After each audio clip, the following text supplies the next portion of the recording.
Hi friends, നമസ്കാരം. Krishna's story ടൈമിലേക്ക് എല്ലാവർക്കും സ്വാഗതം. ശ്യാമവർണ്ണൻ കഥ കേൾക്കാം.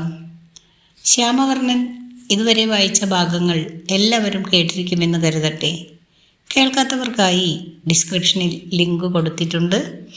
കൂടാതെ ഈ ചാനലിലൂടെ വായിച്ച ഏതാനും പുസ്തകങ്ങളുടെ ലിങ്കുകളും ഡിസ്ക്രിപ്ഷനിൽ കൊടുത്തിട്ടുണ്ട്. എല്ലാവർക്കും ഭഗവാന്റെ അനുഗ്രഹാശിസ്സുകൾ ഉണ്ടാകട്ടെ എന്ന് പ്രാർത്ഥിക്കുന്നു. ശ്യാമവർണ്ണൻ എന്ന ഈ പുസ്തകത്തിൻ്റെ രചയിതാവ് ദേവ്ദത്ത് പട്നായിക്, മലയാളത്തിലുള്ള വിവർത്തനം ശ്രീലത എസ്, ഓഡിയോ കൃഷ്ണകുമാരി. ഇന്നത്തെ ഭാഗത്തിലേക്ക്. ഹരേ കൃഷ്ണ. അക്രൂരൻ വഴിയുള്ള ക്ഷണം. ഗോവർദ്ധന പർവ്വതവുമായിട്ടുള്ള ശ്യാമിൻ്റെ അവിശ്വസനീയമായ കൃത്യത്തിൻ്റെ വാർത്ത കംസൻ്റെ അടുത്തും എത്തി. യഥാർത്ഥത്തിൽ ആ ആൺകുട്ടി തൻ്റെ ചെറുവിരൽ ഉപയോഗിച്ച് പർവ്വതം പൊക്കിയെടുത്തുവോ? ഇന്ദ്രനെ പോലും വെല്ലുവിളിച്ച ആ പശുപാലകൻ, തന്നെ നിഗ്രഹിക്കുവാൻ നിയോഗിക്കപ്പെട്ട, താൻ വളരെ കാലമായി ഒന്നും തന്നെ കേൾക്കാതിരുന്ന തൻ്റെ അനന്തരവനാണ് എന്നുള്ളതിൽ കംസന് സംശയമേതുമുണ്ടായില്ല. ഇനി അവൻ അങ്ങനെ അല്ലെങ്കിൽ കൂടി ആളുകളെ പ്രചോദിപ്പിക്കുകയും ദൈവങ്ങളെ വെല്ലുവിളിക്കുകയും ചെയ്ത ഈ ഗോപാലകൻ തൻ്റെ ഭരണത്തിനെതിരെ എന്തെങ്കിലും ഒരു പ്രക്ഷോഭം അഴിച്ചുവിടുവാൻ വളരെ എളുപ്പത്തിൽ സാധിക്കും. ആ പയ്യനെ അവൻ്റെ സ്ഥാനം കാണിച്ചു കൊടുത്തേ മതിയാവൂ. അവൻ വധിക്കപ്പെടേണ്ടവനാണ്. നന്ദൻ്റെ പുത്രനെ മധുരയിൽ വാർഷിക വില്ല് ആരാധന ആഘോഷവേളയിൽ സംഘടിപ്പിക്കപ്പെടുന്ന ഗുസ്തി മത്സരത്തിലേക്ക് ക്ഷണിക്കുക. അവൻ യഥാർത്ഥത്തിൽ എത്ര കായബലമുള്ളവനാണെന്നും എൻ്റെ ഗുസ്തിക്കാരായ ചാണൂരൻ്റെയും മുഷ്ടികൻ്റെയും കരടിയുടേതുപോലുള്ള ആലിംഗനം അതിജീവിക്കുമോ എന്നും നമുക്കൊന്ന് കാണാം. കംസൻ ആജ്ഞാപിച്ചു. ഒരു കുലീന യാദവ പ്രമുഖനായ അക്രൂരനെ ശ്യാമിനെ കണ്ടുപിടിക്കുന്നതിനായി ഒരു ദൂതനായി നിയോഗിക്കപ്പെട്ട് യാത്രയാക്കി. അക്രൂരൻ എന്നാൽ ക്രൂരൻ ഇല്ലാത്തവൻ എന്നാണ് തികച്ചും വിപരീതാർത്ഥകം. കാരണം കൃഷ്ണനെ വൃന്ദാവനത്തിൽ നിന്ന് കൊണ്ടുപോവുക എന്ന ക്രൂരകൃത്യമാണ് അയാൾ ചെയ്യുന്നത്. വ്രജയിൽ യമുന നദിക്ക് അപ്പുറത്തായി അക്രൂര ഘട്ടം ഉണ്ട്. അവിടെ വെച്ചാണ് അക്രൂരൻ ഭാഗവത മന്ത്രം ചൊല്ലുന്നതും വിഷ്ണു രൂപത്തിൽ കൃഷ്ണൻ്റെയും ശേഷ രൂപത്തിൽ ബലരാമൻ്റെയും ദൈവിക ദർശനം അയാൾക്ക് അനുവദിക്കപ്പെടുകയും ചെയ്തത്.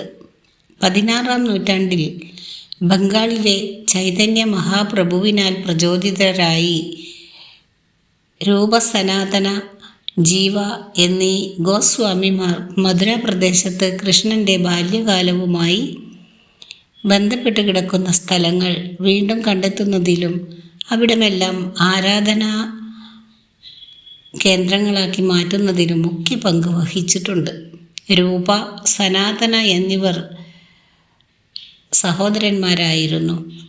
തദ്ദേശീയ സുൽത്താൻമാരുടെ സദസ്സിൽ ജോലി ചെയ്തിരുന്നവർ. പക്ഷേ അവർ അതെല്ലാം കൃഷ്ണനെ പിന്തുടരുന്നതിനായി ഉപേക്ഷിച്ചു. 16-ാം നൂറ്റാണ്ടിൽ സൗന്ദര്യശാസ്ത്രത്തിനും അല്ലെങ്കിൽ രസം, വികാരങ്ങൾക്കും ഭാവം അനുസൃതമായ മതപര അനുഭവങ്ങളെ അവതരിപ്പിച്ചുകൊണ്ട് രൂപ ഗോസ്വാമി സംസ്കൃത മൂലഗ്രന്ഥമായ ഭക്തിരസാമൃത സിന്ധു രചിച്ചു. ഇത് കലാപരമായ ഉത്കൃഷ്ടത വിശ്വാസത്തിന് അവിഭാജ്യ ഘടകമാകുന്ന തരത്തിലുള്ള വളരെ അനുപമമായ ഒരു തലത്തിലേക്ക് കൃഷ്ണഭക്തിയെ രൂപാന്തരപ്പെടുത്തുന്നു. രൂപയുടെ അനന്തരവൻ ജീവ, കൃഷ്ണൻ എങ്ങനെയാണ് ദൈവികതയുടെ സാരാംശം പ്രതിനിധീകരിക്കുന്നത്, എങ്ങനെയാണ് ഭാഗവത പുരാണം വേദാന്ത തത്വചിന്തയെയും അതേപോലെ വേദചിന്തകളുടെയും ഉത്തമ അംശത്തെയും ഏറ്റവും നല്ല രീതിയിൽ കീഴടക്കുന്നത്, ഭക്തി എങ്ങനെയാണ് ഒരാളെ കൃഷ്ണനോടുള്ള സ്നേഹത്തിലും അല്ലെങ്കിൽ പ്രീതിയിലും സൗകുമാര്യത്തിലും പുഷ്ടിയിലും നിമഗ്നനാകുന്നത് എന്ന് സ്ഥാപിക്കുക എന്ന ലക്ഷ്യം വെച്ചുകൊണ്ട് 6 പുസ്തകങ്ങൾ സന്ദർഭം ബ്രാക്കറ്റിൽ രചിച്ചിട്ടുണ്ട്. 16-ാം നൂറ്റാണ്ടിൽ രചിക്കപ്പെട്ട കൃഷ്ണ ദൈവശാസ്ത്രത്തിൻ്റെ ഒരു വിശദമായ അന്വേഷണാർത്ഥ സഞ്ചാരമാണ് അത്. ചൈതന്യയുടെ ഗോസ്വാമിമാരാൽ സ്ഥാപനവത്കരിക്കപ്പെട്ട ഗൗഡിയ വൈഷ്ണവ പ്രസ്ഥാനം സംഗ്രഹ സങ്കല്പവുമായിട്ടുള്ള ബ്രഹ്മൻ്റെ ബലവത്താകാത്ത ശൂന്യമായ ബന്ധം നിരാകരിക്കുന്നു. പകരം കൃഷ്ണനായി പ്രതിനിധീകരിക്കപ്പെടുന്ന ഭഗവാനുമായി സ്ഥാപിക്കുന്ന ഇന്ദ്രിയപരവും വൈകാരികപരവുമായ ബന്ധം സമർത്ഥിക്കുന്നു. ഈ വ്യതിയാനം ഭാഗവത പുരാണത്തെ ഉയർത്തുന്നു, അതിനെ ഏറ്റവും ആദരണീയമായ ഭക്തിഗ്രന്ഥം ആക്കി തീർക്കുകയും ചെയ്യുന്നു. അടുത്ത ഭാഗം അമ്മമാർ യാത്രാമൊഴി ചൊല്ലുന്നു. ഒരു രാജാവിൽ നിന്നുള്ള ക്ഷണം തീർച്ചയായും ഒരു ആജ്ഞ തന്നെയാണ്. തനിക്ക് കൃഷ്ണനെ മധുരയിലേക്ക് പോകുവാൻ അനുവദിക്കേണ്ടതായും രാജകീയ ഗുസ്തി മത്സരത്തിൽ പങ്കെടുക്കുന്നതിന് അനുവദിക്കേണ്ടതായും വരുമെന്ന് നന്ദന് അറിയാമായിരുന്നു. എന്നാലും തൻ്റെ വാതിൽപ്പടിയിൽ അക്രൂരൻ എത്തിയപ്പോൾ അയാൾ പറഞ്ഞു, അവൻ ഒറ്റയ്ക്ക് പോവില്ല, ബലരാമൻ അവന് തുണ പോകും. 2 സഹോദരന്മാരും തങ്ങൾക്കുള്ളതിൽ വെച്ച് ഏറ്റവും മെച്ചമായ വസ്ത്രങ്ങൾ ധരിച്ച് അക്രൂരൻ്റെ രഥത്തിൽ കയറി മധുരയിലേക്ക് പോകുവാൻ തയ്യാറായി.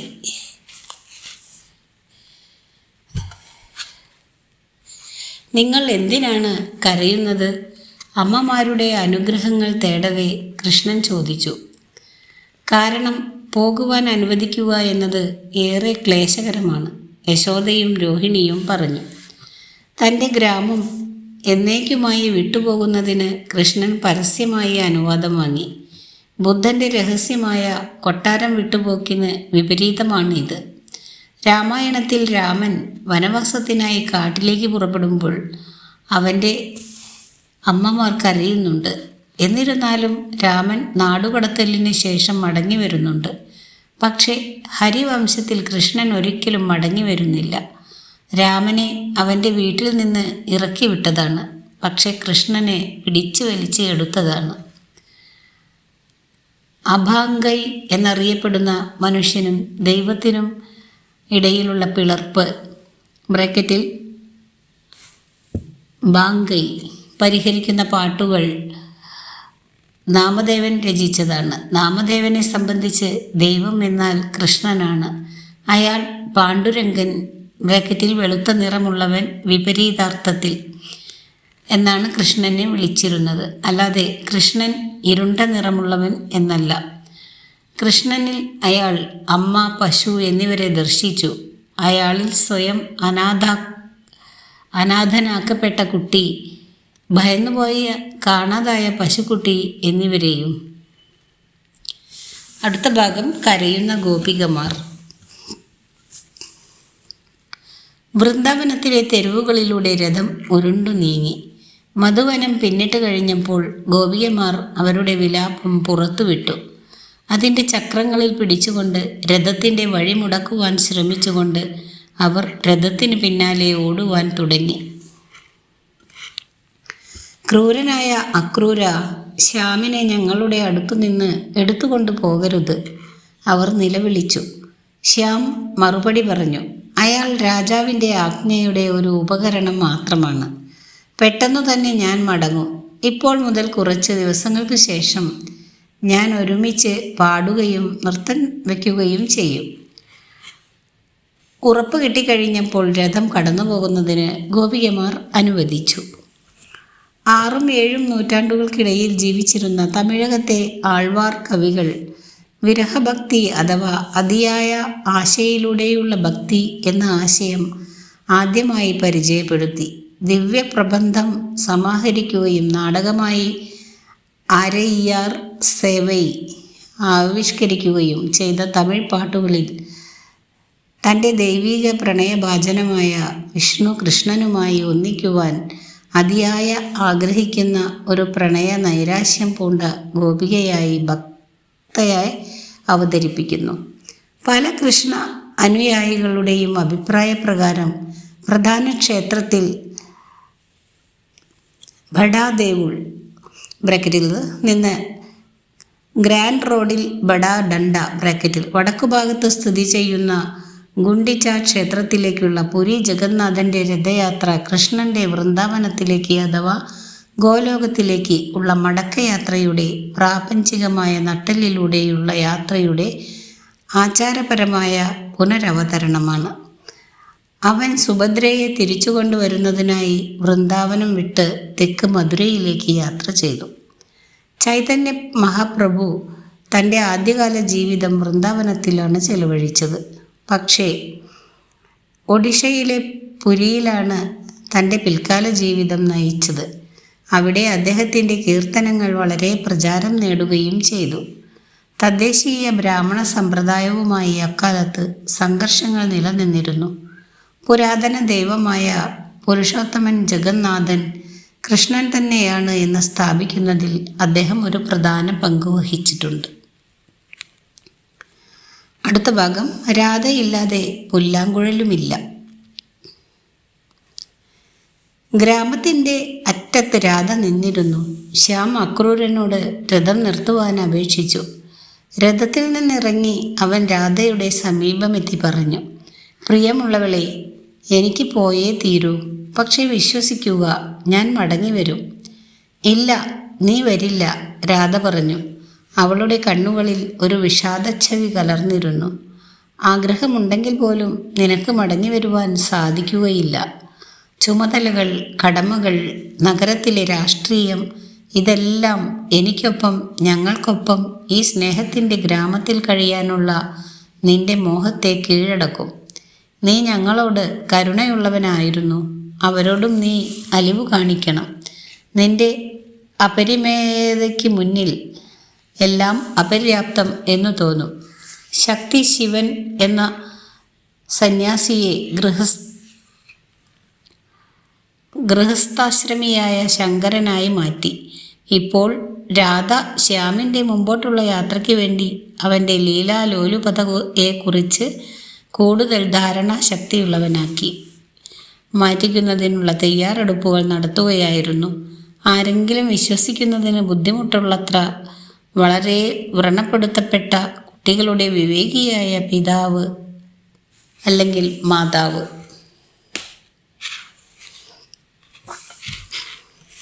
നീ ഇല്ലാതെ സംഗീതം ഉണ്ടാകുന്നതിന് സാധ്യമല്ല.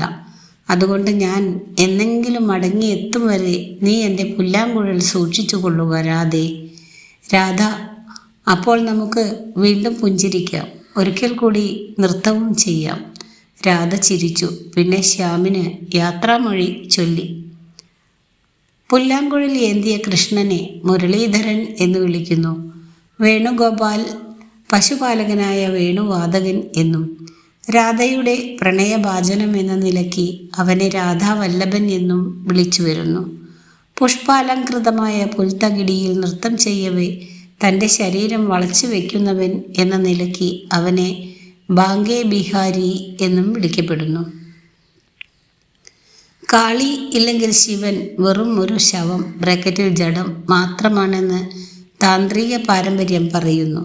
അതേപോലെ രാധയില്ലെങ്കിൽ പല കൃഷ്ണ പാരമ്പര്യങ്ങളിലും കൃഷ്ണൻ വൃന്ദാവനത്തിലെ വെറും ഒരു ആൺകുട്ടി മാത്രമേ ആയിരിക്കുകയുള്ളൂ. ഒരിക്കലും കുരുക്ഷേത്രത്തിലെ പൂർണ്ണ മനുഷ്യൻ ബ്രാക്കറ്റിൽ പൂർണ്ണ പുരുഷൻ ആയിരിക്കുകയില്ല. സമകാലിക അവതരണങ്ങൾ കൃഷ്ണനെ ജീവിതകാലം മുഴുവൻ അയാൾ രുക്മിണിക്കൊപ്പം ദ്വാരകയിലും ദ്രൗപദിക്കൊപ്പം ഹസ്തിനപുരിയിലും ആയിരിക്കുമ്പോൾ പോലും പുല്ലാങ്കുഴലുമായി ചിത്രീകരിക്കുന്നതിന് ഇപ്പോൾ ഒരു പ്രവണത കാണിക്കുന്നുണ്ടെങ്കിലും രാധയും ഗോപികമാരും ഒപ്പമില്ലാതെ കൃഷ്ണനെ പുല്ലാങ്കുഴലുമായി ഒരിക്കലും കാണപ്പെടില്ല. തുളസിച്ചെടി രാധയെ പ്രതിനിധാനം ചെയ്യുന്നതിനാൽ അത് വൃന്ദ എന്നും വിളിക്കപ്പെടുന്നുണ്ട്. കൃഷ്ണൻ തുളസീവനം അഥവാ വൃന്ദാവനം വിട്ടുപോയിട്ടുണ്ടാവും. പക്ഷെ രാധ എന്ന തുളസി കൊണ്ടുള്ള നിവേദ്യം അർപ്പിക്കാതെ അവൻ്റെ ആരാധന അപൂർണമാണ്. ഹോളി ആഘോഷം ഒരു തലത്തിൽ മോഹത്തിൻ്റെ ദൈവമായ കാമൻ്റെ ശിവൻ എന്ന സന്യാസിയുടെ വക കത്തിച്ചാമ്പലാക്കൽ അടയാളപ്പെടുത്തുന്നു. മറ്റൊരു തലത്തിൽ അത് രാധയുടെയും കൃഷ്ണൻ്റെയും ശാശ്വതമായ പ്രണയത്തെയും അടയാളപ്പെടുത്തുന്നു. ആൺകുട്ടികളും പെൺകുട്ടികളും പുരുഷന്മാരും സ്ത്രീകളും ജലവും പൂവുകൾ കൊണ്ട് ഉണ്ടാക്കിയെടുത്ത വർണ്ണങ്ങളും പരസ്പരം എറിയുന്നു. ഈ രീതി രജപുത്ര രാജസദസ്സുകളിലും മുഗൾ രാജസദസ്സുകളിലും വളരെ പ്രചാരം നേടിയ ഒന്നാണ്. ഇപ്പോൾ അത് ലോകമെമ്പാടുമുള്ള വർണ്ണങ്ങളുടെ ആഘോഷത്തിന് പ്രചോദനവുമായി തീർന്നിരിക്കുന്നു.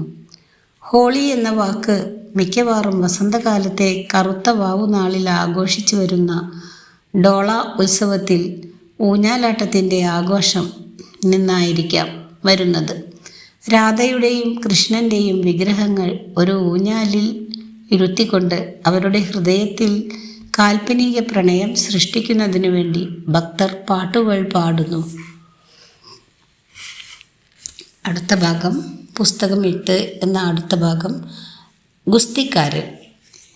വ്യാസൻ ശുകനോട് പറഞ്ഞു, നമ്മൾ ഇപ്പോൾ കഥയിലൂടെ പകുതി ദൂരം നടന്നു കഴിഞ്ഞു.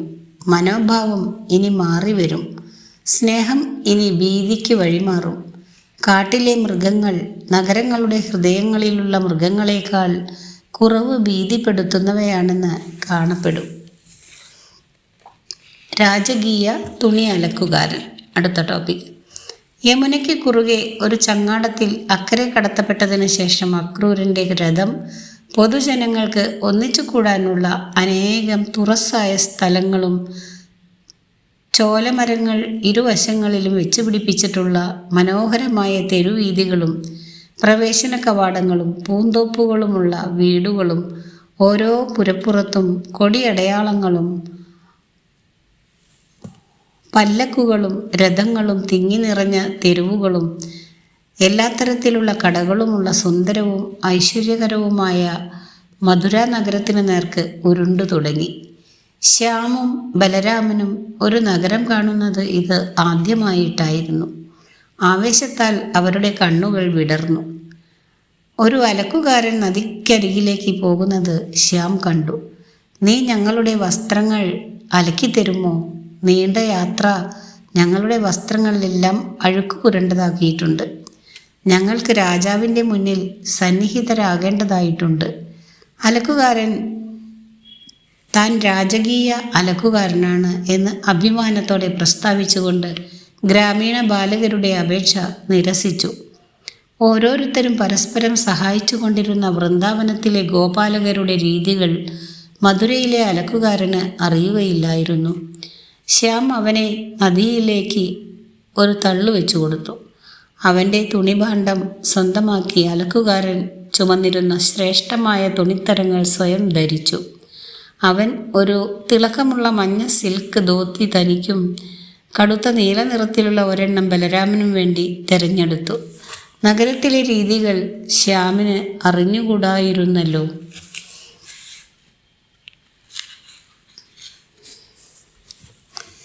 ഹിന്ദു മതത്തിലെ അനേകം ദൈവങ്ങളെ തിരിച്ചറിയുന്നത് അവരണിയുന്ന വസ്ത്രങ്ങൾ വെച്ചാണ്. ശിവൻ എന്ന സന്യാസി മൃഗങ്ങളുടെ തോലാണ് അണിയുന്നത്. ഗൃഹസ്ഥനായ കൃഷ്ണൻ നെയ്തെടുക്കുന്ന തുണിത്തരങ്ങൾ അണിയുന്നു. നിറവും പരിഗണിക്കേണ്ടതുണ്ട്. കൃഷ്ണന് മഞ്ഞ നിറവും ബലരാമന് നീല നിറവും. തന്നോട് ബഹുമാന പുരസ്സരം പെരുമാറാതിരുന്ന അലക്കുകാരനുമായിട്ടുള്ള കൃഷ്ണൻ്റെ ഏറ്റുമുട്ടൽ നാഗരിക ഗ്രാമീണ ഭിന്നത വെളിപ്പെടുത്തുന്നു. കൃഷ്ണപുരാവൃത്തങ്ങളിലുള്ള ഒരു പ്രധാനമായ പ്രതിപാദ്യ പ്രമേയം. രാമായണത്തിൽ സീതയുടെ സ്വഭാവത്തെക്കുറിച്ചുള്ള ഒരു അലക്കുകാരൻ്റെ അപവാദം പറച്ചിലാണ് രാമൻ്റെ കൊട്ടാരത്തിൽ നിന്ന് അവളെ നാടുകടത്തുന്നതിലേക്ക് നയിച്ചത്. അലക്കുകാരൻ തൻ്റെ പ്രവൃത്തികളിൽ പശ്ചാത്തപിക്കുന്നുണ്ട്. പക്ഷേ ഒരു രാജാവ് എന്ന നിലയിൽ അവനെ ശിക്ഷിക്കുന്നത് രാമൻ തിരസ്കരിക്കുന്നു. രാമൻ ഒരു സാധാരണ പശുപാലകനായ കൃഷ്ണനായി വരുമ്പോൾ പക്ഷേ അവനെ ശിക്ഷിക്കുന്നുണ്ട്. അംഗവസ്ത്രങ്ങളും പുഷ്പങ്ങളും അതിഥി സൽക്കാരവും. അടുത്ത ഭാഗം. ശ്യാമിൻ്റെ വീരസാഹസികതയുടെ പ്രദർശനം കംസനെ ഭയന്നു കഴിഞ്ഞിരുന്ന മധുരയിലെ ജനങ്ങളിൽ മതിപ്പുളവാക്കി.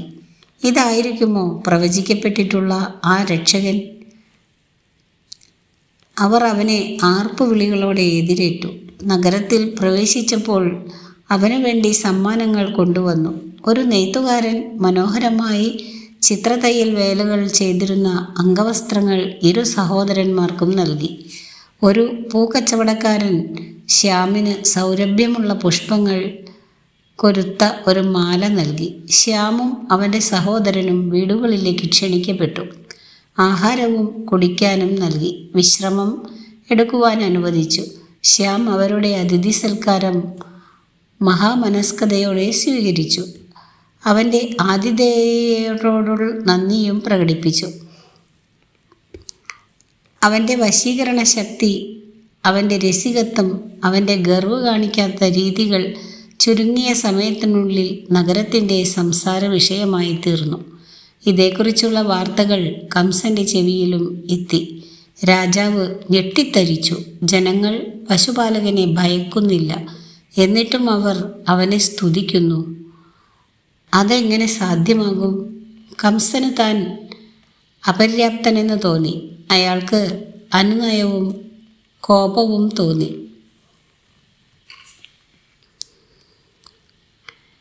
ബുദ്ധനെ പോലെ കൃഷ്ണനും വരും കാലത്തെപ്പറ്റി സൂചന നൽകുന്ന ഒരു പ്രവാചക ബാലകനാണ്. വെളിപാടുകൾ അവൻ്റെ ആഗമനം അറിയിക്കുകയും ഗ്രീക്ക് അബ്രഹാമിക പുരാണേതിഹാസങ്ങളിൽ പ്രബലമായതും ആവർത്തിക്കപ്പെടുന്നതുമായ പ്രമേയമാണിത്. ഹിന്ദു പുരാവൃത്തങ്ങളിൽ ഇന്ത്യ, ഗ്രീക്ക്, യവന കുടിയേറ്റക്കാരുടെ സ്വാധീനം ഇത് അഭിപ്രായപ്പെടുന്നു. ഈ കഥകൾ സ്ഥിരവാസമില്ലാത്ത ദേശാന്തരഗമനം നടത്തുന്ന പരിഷ്കാരമില്ലാത്ത നാട്ടിൻ പുറത്തുകാരനായ കൃഷ്ണൻ്റെ കൂടുതൽ നഗരവൽക്കരിക്കപ്പെട്ട ഒരു ആവാസ വ്യവസ്ഥയുമായിട്ടുള്ള ആദ്യത്തെ ഏറ്റുമുട്ടൽ വെളിവാക്കുന്നു. അവസാനം ഒരു നാട്ടിൻ പുറത്തുകാരനായ ദുരാചാരനിൽ നിന്ന് പരിഷ്കൃതനായ രാജ്യതന്ത്രജ്ഞൻ എന്ന നിലയിലേക്കുള്ള അവൻ്റെ പരിവർത്തനവും വെളിവാക്കുന്നു.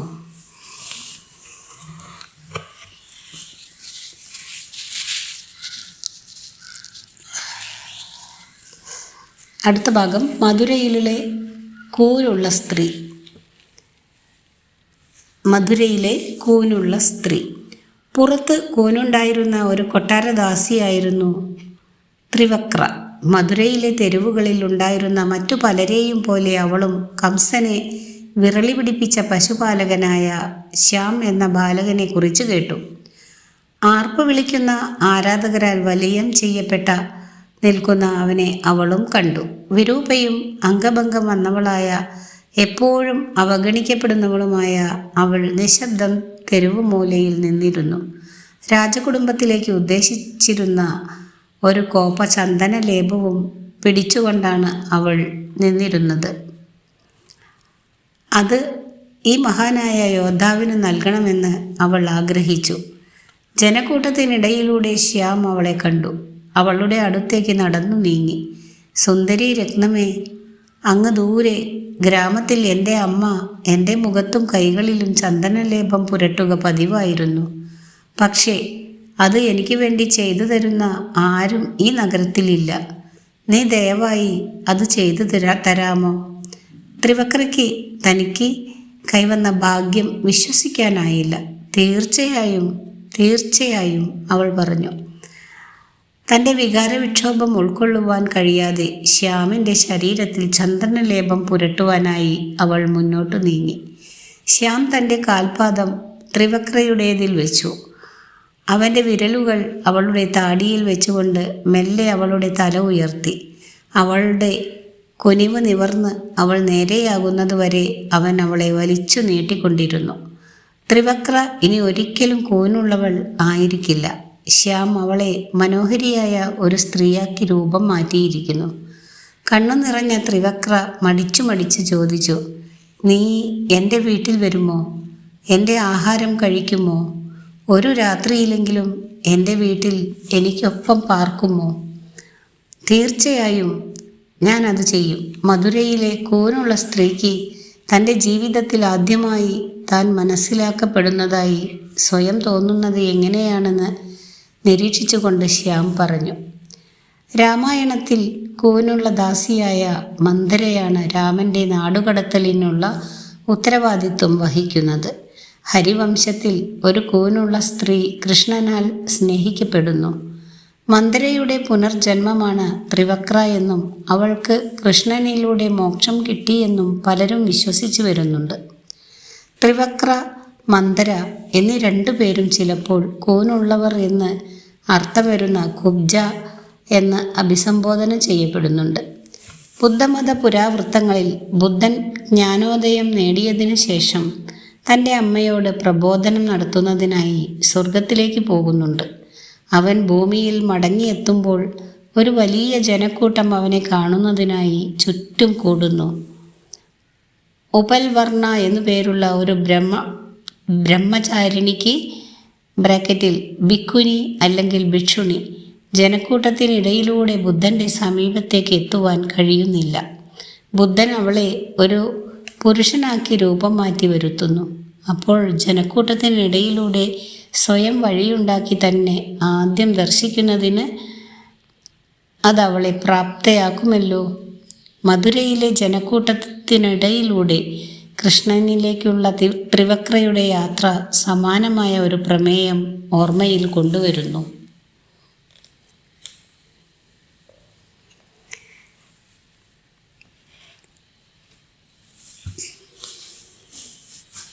വില്ല് തകർക്കപ്പെടുന്നു എന്ന ഭാഗമാണ് അടുത്തത്.